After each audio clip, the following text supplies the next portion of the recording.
वो भी जानते हैं कि उनकी बहू वही है जो 4 बच्चों को लेकर आई है, और वो भी पाकिस्तानी बच्चे। वो भी जानते हैं कि हमारी बहू, सो कॉल्ड बहू, दूध की धुली हुई 12 लाख रुपए चुरा कर लाई है, किसी की मेहनत के कमाए गए। वो भी जानते हैं कि हमारी बहू का कितने वीडियो सामने आ चुके हैं, लेकिन बेचारे मजबूर हैं, क्योंकि जो सख्त लोंडा नहीं है सचिन मीना, अपने साथ साथ पिताजी की भी लुटिया ये डुबवा चुके हैं। क्या वो बच्चे जब बड़े होंगे उन्हें नहीं पता चलेगा कि हमारे असली पिता के 12 लाख रुपए लेकर हमारी माँ इस शख्स के पास आई थी? उस वक्त वो बच्चे क्या सोचेंगे और क्या एक्शन लेंगे, इस बारे में क्या सचिन मीना ने सोचा है? जवानी की उम्र के कुछ साल निकालने के लिए कई लोगों की जिंदगी दांव पर लगाने वाले इस सचिन मीना पर कड़ी से कड़ी कार्रवाई होनी ही चाहिए। पिछले 2.5 महीने से मणिपुर जल रहा है, और मणिपुर पर जितनी रिपोर्टिंग टोटल नहीं हुई है उतनी 1 घंटे में नेशनल मीडिया सीमा भाभी पर कर रहा है।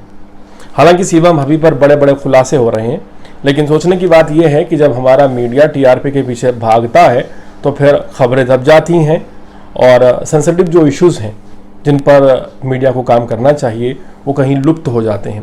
उसका खामियाजा आम जनता को भुगतना पड़ता है। आपको बता दें, सीमा हैदर पर कई खुलासे हुए हैं।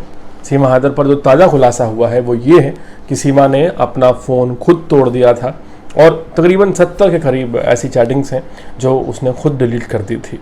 सीमा, सचिन और नेत्रपाल, ये 3 लोग हैं जो अब शक के घेरे में हैं, और जल्द ही इनकी गिरफ्तारी हो सकती है। खबर ये भी सामने आ रही है कि जो पुलिस है वो दरअसल इनको कस्टडी में लेकर सीमा को इमिग्रेशन ऑफिसर्स के हाथों सौंप सकती है, और जल्द ही एक बड़ी कार्रवाई होने जा रही है यूपी एटीएस की तरफ से, और इसके पुख्ता सबूत अब सामने आ गए हैं। दरअसल सीमा भाभी को लेकर एक खबर सामने आई थी कि सीमा भाभी ने हाल ही में जो पैसे निकलवाए थे 12 लाख रुपए, वो 12 लाख रुपए उन्होंने, वो 70,000 रुपये हर महीने अपने पति से पाती थी, और उनसे बच्चों की फ़ीस वगैरह निकाल कर 30-40 हज़ार रुपये हर महीने जोड़ लिया करती थी, और वो 30-40 हज़ार रुपये जोड़ कर उन्होंने 12 लाख रुपए का मकान ख़रीदा, और फिर एक दिन उसे बेच भी दिया, और फिर बेचकर वो सचिन मीना के साथ भारत आ गई। यहाँ पर सोचने वाली बात यह है कि सचिन मीना, जो कि काफ़ी ज़्यादा हैंडसम हंक हैं, आप देख ही पा रहे हैं, उनके अंदर ऐसी कौन सी क्वालिटी है कि एक महिला अपने पति की 3 साल की कमाई उन पर लौटा देती है। बात ये भी सामने आई कि उनके संपर्क काफ़ी ज़्यादा लोगों से थे जो कि दिल्ली एनसीआर में रहते हैं, और उनसे भी पबजी पर बात किया करती थी। यहाँ पर एक जुनून सवार था सीमा के सिर पर, और सीमा किसी तरह भारत में एंटर करना चाहती थी, और वो कर गई।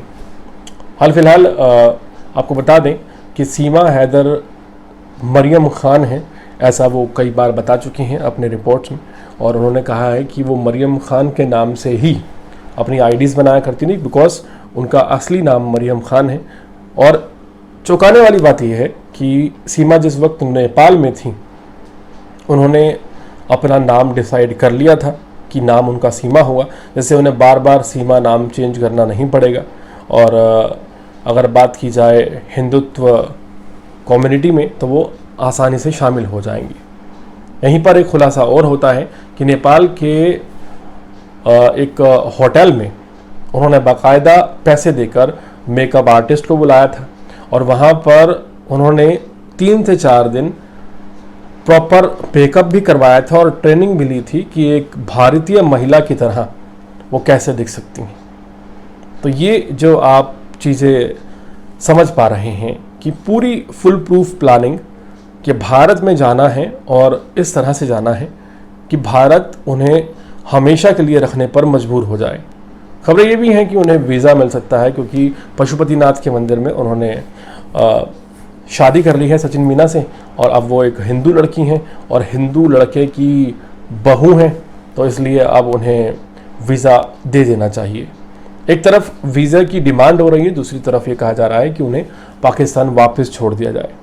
तो पूरे इस सिनेरियो में हैरत की बात यह है कि क्या सचिन मीना को ये चीज़ नज़र नहीं आ रही कि जो लड़की इतने ज़्यादा षड्यंत्र के तार बुन सकती है, जो मेकअप पर दिमाग लगा सकती है, जो 5वीं फेल होने के बाद इतनी बढ़िया हिंदी बोल सकती है, इंग्लिश बोल सकती है और कैमरे की बिल्कुल भी झिझक नहीं है। जिसे कोई भी शख्स, बड़े से बड़ा एंकर, बड़े से बड़ा पत्रकार उनसे बात करे वो बिल्कुल झिझकती नहीं है और साफ जवाब देती हैं।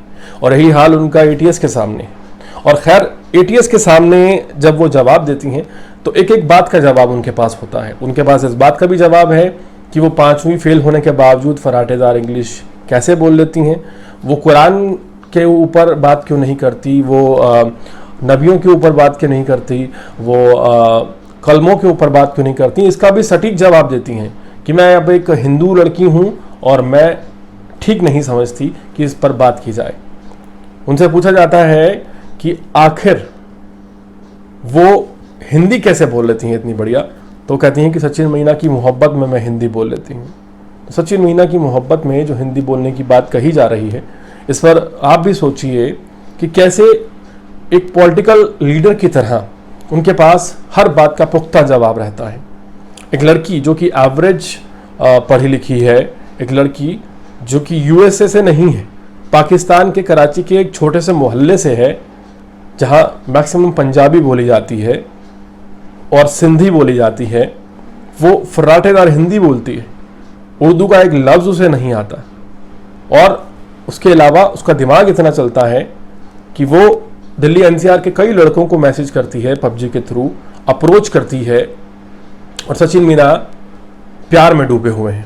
और जाहिर है कि जब एक ऐसे शख्स को जो 10,000 रुपये मुश्किल से महीने के कमाता है, एक लड़की मिल जाती है जो कि कहती है कि मैं पूरी ज़िंदगी तुम्हारे साथ बिताऊंगी, तुम्हारे चरणों में रहूंगी, और अपने 4 बच्चों को भी सेटल कर लेती है। या फिर आप ये कह सकते हैं कि 4 बच्चों को और सीमा को एक्सेप्ट करने के लिए तैयार हो गए सचिन मीना, इसलिए सीमा भाभी भी मान गई। कहीं ना कहीं दिमाग में ये रहा होगा कि अगर मैं भारत जाती हूँ तो भारत में कोई ऐसा शख्स मुझे चाहिए जो इतना बड़ा बेवकूफ़ हो कि मेरे बच्चों को भी रखे, मुझे भी रखे, मुझे वहाँ की नेशनैलिटी भी दिलवा दे, और फिर मैं चुपचाप अपना काम करती रहूँ। यहाँ पर सीमा हैदर की जो गलती है वो तो है ही। यहाँ पर जो हमारे यहाँ लोंडे हैं जो कि सख्त लोंडे नहीं हैं, उन्हें सख्त होने की ज़रूरत है। और ये जो सख्त लोंडे नहीं हैं, इनमें सचिन मीना सबसे पहला नाम आता है, क्योंकि ऐसे ही लड़के होते हैं जो खुद की लुटिया डुबवाते हैं, अपने पिताजी की भी लुटिया डुबवा देते हैं। उसके पिताजी हाल फिलहाल हाथ जोड़कर बार बार मीडिया के सामने कहते नजर आ रहे हैं कि हमारी रक्षा करो, हमें बचा लो, हमारी बहू दूध की धुली हुई है। वो भी जानते हैं कि उनकी बहू क्या है, वो भी जानते हैं कि उनकी बहू वही है जो 4 बच्चों को लेकर आई है, और वो भी पाकिस्तानी बच्चे। वो भी जानते हैं कि हमारी बहू, सो कॉल्ड बहू, दूध की धुली हुई 12 लाख रुपए चुरा कर लाई है, किसी की मेहनत की कमाई गई। वो भी जानते हैं कि हमारी बहू का कितने वीडियो सामने आ चुके हैं, लेकिन बेचारे मजबूर हैं, क्योंकि जो सख्त लोंडा नहीं है सचिन मीना, अपने साथ साथ पिताजी की भी लुटिया ये डुबवा चुके हैं। तो यहाँ पर मुश्किलें बढ़ती हुई तो नज़र आ ही रही हैं। इश्क चले ना चले, मोहब्बत चले ना चले, केस चलता रहेगा, और केस लंबा चलेगा, इस बात में कोई दो राय नहीं। क्योंकि जाहिर सी बात है, जब ऐसा कृत्य किया गया है कि देश की सुरक्षा को अपनी 2% की आशिकी के लिए दांव पर लगा दिया गया, तो जाहिर है सज़ा तो मिलनी ही है, और सज़ा एक एग्जाम्पल के तौर पर हो तो ज़्यादा बेहतर है, ताकि आगे से कोई भी अवैध रूप से किसी पाकिस्तानी को अपने देश में लाकर, अपने राजधानी के करीब लाकर देश की सुरक्षा को खतरे में डालने की कोशिश कतई ना करे। आप समझ सकते हैं कि आशिकी का भूत कितना खतरनाक होता है। जो शख्स सारे दिन बीड़ी पीने के अलावा कुछ नहीं करता, वो पबजी भी खेलता है और इतना बड़ा आशिक बन जाता है कि उसके पास कोई और काम नहीं है। वो आज का मिर्ज़ा है, आज का वो रांझा है, लेकिन इस रांझे और मिर्ज़ा के चक्कर में देश की सुरक्षा के साथ खिलाड़ नहीं किया जा सकता, क्योंकि उसकी तो आंखें बंद हैं। उसे तो जो नज़र आ रहा है वो बहुत से लोगों को नज़र आता है कि वाह क्या ज़िंदगी है, एक लड़की मिल गई जो ऑलरेडी इतनी फेमस भारतीय मीडिया के द्वारा कर दी गई है, अब उसके साथ घर बसाया जाएगा, मैं भी फेमस हो जाऊंगा, वो भी फेमस हो जाएगी। लेकिन सोचिए कि अगर 1% वो लड़की पाकिस्तानी जासूस निकली, जैसा कि प्रेडिक्शन में सामने आ रहा है। और अगर पाकिस्तानी जासूस ना भी निकली तो भी जहां वो गुलाम हैदर को छोड़ आई सचिन मीना के लिए, क्योंकि उसे अगला अपना मुकाम नज़र आ रहा था, एक दिन वो सचिन मीना को भी छोड़कर जाएगी किसी और के पास जहां थोड़ा स्टेटस हाई होगा। तो ये भारत में आने का पहला कदम है। दूसरा कदम क्या होगा ये उस वक्त पता चल जाएगा जिस वक्त उस लड़की को भारत का वीज़ा मिल जाएगा। तो सचिन मीना के लिए भी ठीक यही है कि समय रहते आंखें खुल जाएं और लड़की को वापस पाकिस्तान भेजकर सचिन मीना को जेल भेज दिया जाए। पूरे मामले पर आप क्या राय रखते हैं? क्या आप इस बात से इत्तेफाक रखते हैं कि सीमा हैदर जो हैं, मरियम खान, वो सचिन मीना के साथ पूरी ज़िंदगी बिताएंगी? क्या उनके बच्चे उन्हें पिता स्वीकार कर लेंगे? क्या वो बच्चे जब बड़े होंगे उन्हें नहीं पता चलेगा कि हमारे असली पिता के 12 लाख रुपए लेकर हमारी माँ इस शख्स के पास आई थी? उस वक्त वो बच्चे क्या सोचेंगे और क्या एक्शन लेंगे? इस बारे में क्या सचिन मीना ने सोचा है? जवानी की उम्र के कुछ साल निकालने के लिए कई लोगों की ज़िंदगी दांव पर लगाने वाले इस सचिन मीना पर कड़ी से कड़ी कार्रवाई होनी ही चाहिए और भाभी जी को पाकिस्तान जल्द से जल्द छोड़ के आना चाहिए, ऐसा सभी कह रहे हैं। आप क्या राय रखते हैं कमेंट सेक्शन में ज़रूर बताइएगा और इसी तरह के अपडेट जुड़े रहने के लिए देखते रहिए अर्पण न्यूज़। बहुत बहुत शुक्रिया।